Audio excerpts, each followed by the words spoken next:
Hello audience, welcome to Kaukundu Khalpar youth ক্লাবের পরিচালনায় সর্বজনীন শ্রী শ্রী সরস্বতী পূজা উপলক্ষে সবাইকে জানাই সাদর আমন্ত্রণ। 23 জানুয়ারি থাকছে মায়ের পূজা ও পুষ্পাঞ্জলি।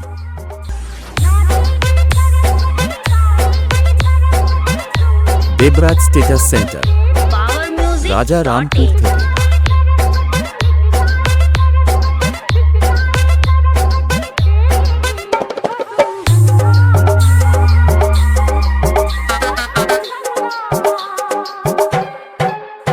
সাতাশ জানুয়ারি থাকছে যাত্রা, পরিবেশনায় চন্দ্রপুরের চণ্ডাল। দেবরাজ স্টেটাস সেন্টার, রাজা রামপুর থেকে। 28 জানুয়ারি থাকছে ক্যালকাটা ড্যান্স ট্রুপ, আর সাথে থাকছে মিস নিতু।